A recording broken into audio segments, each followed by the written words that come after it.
ये बलूचिस्तान में ये जो ट्रेन का उन्होंने हाईजैक किया है, ये बड़ा सिग्निफिकेंट है। पाकिस्तान की फौज का स्टाइल है कि वो रंगत दिखाते हैं, वो अपने F-16 ले आएंगे, तोपे ले आएंगे, टैंक ले आएंगे और जनता को, जनार्दन को उसमें कुचल देंगे। ये अब अपनी मौत मर रहे हैं। जब वो कहते हैं जब सियार की मौत आती है तो शहर की तरफ भागता है। वो दिखा रहे बहुत ट्रेपिंग चल रहा था, कभी अटैक हो रहा है, कभी अम्बुश हो रहा है, कभी पाकिस्तान आर्मी नुकसान बहुत हो गया। वो काफी क्लेम कर रहा है तो हमको कर रहा है। उसका डिमांड इंडिपेंडेंट है। वहाँ के लोग ऊपर वाले की मर्जी पे हैं। भीख मंगा देश बना दिया, बर्बादी के उस कगार पर पाकिस्तान पहुंचा है और वो अब 400-450 लोगों को किडनैप किया है। तो ये दिखाता है कि वहाँ की फौज को, मैंने सुना 6 फौजियों को भी मारा है। तो वहाँ कोई कंट्रोल ही नहीं है और टोटल लॉलेसनेस। मौलाना डीजल ने पाकिस्तान की पार्लियामेंट के फ्लोर पे कुछ ही दिन पहले कहा था कि 4-5 ज़िले हैं जो अपनी आज़ादी डिक्लेयर करने वाले। और साहब वो तो तकरीबन पाकिस्तान के कंट्रोल से तो बाहर है। बलूचिस्तान, जहाँ तक खैबर पख्तूनख्वा का सवाल है, तहरीके तालिबान पाकिस्तान, ये दोनों मिलके कत्ल गारत कर रहे हैं पाकिस्तान की फ़ौज की। कोई 750 के ऊपर तो मारे गए हैं पिछले साल में ही। और एक हम डिमोरलाइजेशन सी जो देख रहे हैं वहाँ पे पाकिस्तान की फ़ौज में, जितनी कैजुअल्टीज़ हो रही हैं, धड़ाधड़ मारे जा रहे हैं बेचारे। तो देखना ये है कि ये बलूचिस्तान में ये जो ट्रेन का उन्होंने हाईजैक किया है, ये बड़ा सिग्निफिकेंट है। क्योंकि एक ट्रेन में कोई 450-500 लोग होते हैं, तो वो पूरे के पूरे इन्होंने हॉस्टेज बना लिए हैं। कह रहे हैं कि औरतें बच्चों को छोड़ दिया है। पहली खबर आई थी कि 100 के करीब इन्होंने हॉस्टेज बनाए हैं। अब खबर आ रही कि नहीं, पूरी ट्रेन तकरीबन अभी तक इनकी हॉस्टेज है। और पाकिस्तान को ये उन्होंने धमकी दी है कि अगर तुमने कुछ किया तो ये सारे हॉस्टेजेस को शूट कर देंगे। ये बड़ा डेलिकेट ऑपरेशन होता है हॉस्टेज रेस्क्यू। और मुझे नहीं विश्वास कि पाकिस्तान की आर्मी इतने डेलिकेट ऑपरेशन इतने नाजुकी से कर लेगी कि बगैर आम जनता को मारे वो टेररिस्टों को ख़त्म करें। बड़ा प्रिसीजन ऑपरेशन होते हैं।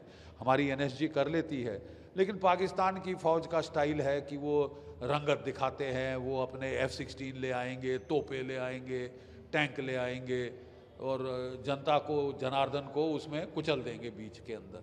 तो अगर ऐसा होगा तो पाकिस्तान में ही बवाल खड़ा होगा। पाकिस्तान को बड़ा फूंक कर ऑपरेशन करना होगा। ऑलरेडी वो हॉस्टेज नेगोशिएशंस ऐसी हालतों में शुरू की जाती हैं और उससे टाइम गेन किया जाता है, पता करने कौन किधर कहाँ कितने हैं, कहाँ है, कैसे इन पे अटैक किया जाए।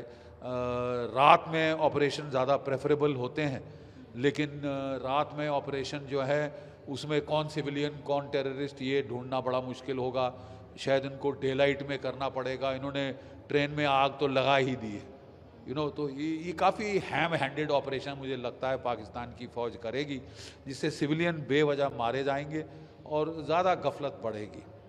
पाकिस्तान की फ़ौज को आपको याद होगा 1971 के बाद पहले तो जनरल टिक्का खान साहब ने बुचर ऑफ बांग्लादेश का टाइटल अर्न किया था वहाँ पे कत्ल-गारत करके। फिर वो बलूचिस्तान 1973 में वो फिर बुचर ऑफ बलूचिस्तान के नाम से वो कुख्यात हुए थे। अपनी फ़ौज के साथ पागलों की तरह टूट पड़े थे आम जनता, आम आवाम पे। अब ये नहीं चलेगा साहब, क्योंकि अब पाकिस्तान को अगर वो ऐसी हरकतों से बाज नहीं आए, जेनोसाइडल मार काट, औरतें बच्चे मारने, सिविलियंस मारने, जब तक वो बंद नहीं करेंगे, प्रॉपर काउंटर इंसर्जेंट ऑपरेशन नहीं करेंगे पिन पॉइंटेड, उसमें साहब आपको सर्जन नाइफ लगाना पड़ता है। वो क्या कहते हैं, कसाई का झटका नहीं आप मार सकते। बट पाकिस्तान की फितरत रही है कि जब भी वो काउंटर इंसर्जेंट ऑपरेशंस करते हैं तो पहले तोपें चलाते हैं, F-16 चलाते हैं, सब कुछ चलाते हैं। अब भारत की फ़ौज ही है जो केवल राइफलों से कंट्रोल करती है, उसमें बेवजह नुकसान नहीं होता। क्या पाकिस्तान की फ़ौज ऐसा कर पाएगी? ये बड़े टेस्ट पे है। पूरी दुनिया की आंखें अब बलूचिस्तान की ओर है और बलूचिस्तान, मुझे तो लगता है अब समय की बात है। No army can withstand the strength of an idea whose time has come, ये विक्टर ह्यूगो ने कहा था और 1971 के पहले ये बहुत लागू था। आज फिर हमें लग रहा है, हम जो लड़े हुए हैं 1971 का युद्ध, हमें फिर लग रहा है कि साहब the time for the birth of Balochistan has come. Sir, क्या इंडिया पर कोई इम्पैक्ट या किसी तरीके से अलर्ट हमारी अलर्ट हमको तो केयरफुली वॉच तो करना ही पड़ेगा, अलर्ट भी हमको रहना पड़ेगा, क्योंकि बात ऐसी है कि पाकिस्तान की फ़ौज ध्यान बटाने के लिए कुछ भी कर सकती है। देखिए, ये बोलते हैं रस्सी जल गई ऐंठ नहीं गई। ये फटीचर मुल्क है, इकोनॉमिक तबाही की कगार पे है, 2 रोज़ की रोटी नहीं खिला पा रहा अपने लोगों को, लेकिन साहब पंगे लेंगे जम्मू कश्मीर में, पंगे लेंगे पंजाब में, जाके तख्ता पलट करेंगे बांग्लादेश में, ठीक है। तो ये अगर अपने गरमान के अंदर झांकें, अपने घर में झांकें तो ज़्यादा इनके लिए बेहतर होगा। लेकिन इनकी आदत है धड़ल्लेबाजी करने की, नाटकीय तरीके करने की, तो हमको ये थोड़ा केयरफुल रहना पड़ेगा अपने बॉर्डर्स पे कि ये क्या ध्यान बटाने की कोशिश तो नहीं करते। लेकिन ये अब अपनी मौत मर रहे हैं। जब वो कहते हैं जब सियार की मौत आती है तो शहर की तरफ भागता है। तो दोनों जो है बलूच इनके पीछे पड़े हैं, सिंधी इनके पीछे पड़े हैं, खैबर पख्तूनख्वा के तहरीक तालिबान पाकिस्तान इनके पीछे पड़ी है, और अब तो जो तालिबान काबुल में है वो भी इनसे सख्त नाराज़ है, वो भी लड़ाई की धमकी दे रही है, क्योंकि इन्होंने अपने F-16 तैयारे भेजे और वहाँ पे बेवजह औरतें बच्चे मार के आए हैं, कोई 54 से ज़्यादा। तो वो भी तिल मिलाए हुए हैं, वो भी बदला लेंगे। ये सोच रहे थे हमारी जूती की नोक बन के रहेगा अफ़गानिस्तान, वो तो होने से रहा। ISI के चीफ वहाँ की फोकट की विस्की पीने काबुल पहुँच गए थे जब तालिबान का राज आया था, और उन्होंने सोचा था कि हमको स्ट्रेटेजिक डेप्थ मिल गई।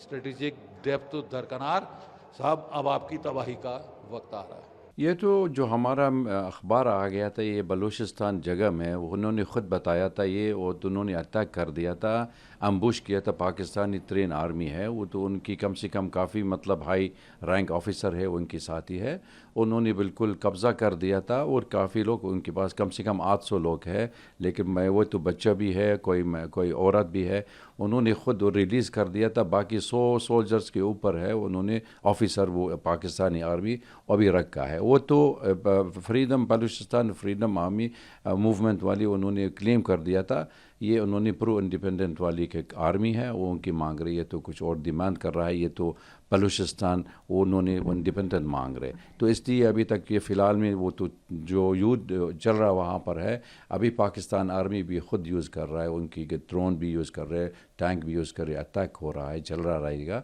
कोई चलता रहेगा। अभी तक फ़िलहाल जो अखबार में वहाँ पर भी आ रहे लोग कहते हैं काफ़ी लोग मर गया था, लेकिन जितना इंफॉर्मेशन हमारे पास ये है इतना है। सर, ये डिमांड क्या है और किस तरह की कोई कैजुअल्टी वगैरह? देख डिमांड है, ये तो हमेशा जिस वक्त में उन्होंने पाकिस्तान मतलब 7 मार्च में 1948 उसी वक्त में जब तक सब कॉन्टिनेंट डिवाइड हो गया, मतलब इंडिया पाकिस्तान बन गया था, उसी के बलूचिस्तान के प्रोविंस के अंदर पाकिस्तान के अंदर उन्होंने कब्ज़ा कर दिया था, पाकिस्तानी है। तो इसलिए बलूची से बिल्कुल मानते नहीं है, तुम बिल्कुल कह रहे हमारा इंडिपेंडेंट है स्टेट में, तो मांग रहे। उसी के वक्त में वो उन्होंने इंडिपेंडेंट मूवमेंट शुरू हो गया, तो इसलिए वहाँ पर ये तो काफ़ी एलिगेशन कर रहा है, ये तो हमारा लोग बहुत नुकसान हो गया, मारने के लिए पाकिस्तान आर्मी है, जैसे हाईजैक भी कर दें, मिसिंग हो रहा है, और एक्स्ट्रा जुडिशियल किलिंग भी हो रहा है, तो काफ़ी सफ़रिंग हो रहा है, और रेपिंग भी कर रहा है। लेकिन पाकिस्तान आर्मी ये वो डिनाई कर रही है, तो बिल्कुल गलत बोल रहा है, लेकिन किसी को मतलब ये कन्फर्मेशन नहीं हो रहा। आजकल के जब तक वो सोशल मीडिया काफ़ी शुरू हो रहा है और काफ़ी देते हैं, वो दिखा रहे बहुत रेपिंग चल रहा था, कभी अटैक हो रहा है, कभी अम्बुश हो रहा है, कभी पाकिस्तान आर्मी नुकसान बहुत हो गया, वो काफ़ी क्लेम कर रहा है, तो हमको कर रहा है। उसका डिमांड है इंडिपेंडेंट है, लेकिन पाकिस्तान बिल्कुल इंडिपेंडेंट नहीं देते, क्योंकि दो चीज़ है अभी तक बहुत अहमियत है। एक वहाँ पर काफ़ी मतलब रिसोर्सेज है, मिनरल रिसोर्सेज है, और लोग में बहुत कम है, और बाकी मतलब ये दो इक्वल डिस्ट्रीब्यूशन ऑफ रिसोर्सेज वो नहीं हो सकता, इसलिए वहाँ पर बुरा हालत हो गई है, कब बलूची वाले लोग हैं। दूसरी बात भी है, ये पाकिस्तान का क्वेता वाली जो उनकी इकोनॉमिक कॉरिडोर बनाया था क्वाडर के लिए, उसके पाकिस्तान चीनी के साथ में उन्होंने $7 बिलियन चीनी में वो देने के लिए पाकिस्तान आर्मी, इसलिए पाकिस्तान के लिए छोड़ना नहीं कर सकता है। और अभी इसी कॉरिडोर एक्सटेंशन के लिए अफ़गानिस्तान के थ्रू भी हो सकता है। इसलिए बलूची पीपल कह रहे हमारे के लिए कोई बेनिफिट होना चाहिए। इसका मकसद यानी सिर्फ सिंधी वाले का है या पंजाबी वाले का, पाकिस्तान वाले को फ़ायदा होता है, लेकिन हमारा फ़ायदा भी होना चाहिए, शेयरिंग ऑफ रिसोर्सेज। तो इसलिए ये झगड़ा शुरू हो गया था, अभी ख़त्म नहीं हो रहा है। देख लेंगे। आज का तो लोग कह रहे हमारे उनकी ये 28 मार्च में उन्होंने हेग यूरोप का अंदर है, वो कह रहे हमारा डेमोन्स्ट्रेशन चल रहा है, they want to show to the world the suffering of the people of Balochistan. Pakistan में होना था, पाकिस्तान बर्बादी के रास्ते में है, it at the brink of breaking. आपने अगर स्टेटमेंट देखा होगा मौलाना फजल रहमान का सेनेट में, उसने खुद कहा कि अब बलूचिस्तान में 6-7 डिस्ट्रिक्ट ऐसे हैं जहां पाकिस्तान की गवर्नमेंट, हुकूमत का और पाकिस्तान की आर्मी का कोई कंट्रोल नहीं है, और वो आज आज़ादी डिक्लेयर कर दें तो यूएन उसको रिकग्नाइज़ कर देगा। तो ये उनका अपना एडमिशन है, उसको गवर्नमेंट ने तो काउंटर किया नहीं, फ़ौज ने काउंटर किया नहीं। इसी तरह टीटीपी उनको हिट कर रही है खैबर पख्तूनख्वा में, केपीके में। वहाँ भी बहुत सारा इलाका, 40 से 50% इलाका, वहाँ की फ़ौज का कोई कंट्रोल नहीं है। पुलिस तो पहले ही विड्रॉ कर गई थी, और मौलाना फजलुर रहमान ने सेनेट में ये उसके बारे में भी बोला कि पुलिस तो पहले ही विड्रॉ कर गई थी, अब आर्मी वहाँ से विड्रॉ कर गई है। तो वहाँ भी 50 से 60% एरिया जो है वो, वहाँ कोई मौजूदगी नहीं है किसी हुकूमत की। तो किसका कंट्रोल है वहाँ? टीटीपी का कंट्रोल है। तो ऐसे हालात में वहाँ की सरकार जब वहाँ के लोगों को कॉन्फिडेंस में नहीं लेती है और सिर्फ पंजाबी और पंजाबियत पर हुकूमत चलती है, तो ऐसे में कैसे पाकिस्तान इकट्ठा रहेगा? अभी आपने हाल ही में सुना कि वहाँ जो बलूचिस्तान के जितने भी टेरर आउटफिट्स हैं, बीएलए हो गया, उनके साथ में जो दूसरे तंजीमें हैं, और इवन सिंध के जो तंजीमें हैं, सब ने मिलकर एक यूनाइटेड फ्रंट बनाया है जो पाकिस्तान की फ़ौज को और वहाँ की हुकूमत को चैलेंज कर रही है। तो वहाँ की हालत जितना कम बोला जाए उतना अच्छा है। वो तो वहाँ के लोग ऊपर वाले की मर्जी पे हैं। भीख मंगा देश बना दिया, बर्बादी के उस कगार पर पाकिस्तान पहुँचा है, और वो अब 400-450 लोगों को किडनैप किया है। तो ये दिखाता है कि वहाँ की फ़ौज के, मैंने सुना 6 फौजियों को भी मारा है। तो वहाँ कोई कंट्रोल ही नहीं है और टोटल लॉलेसनेस।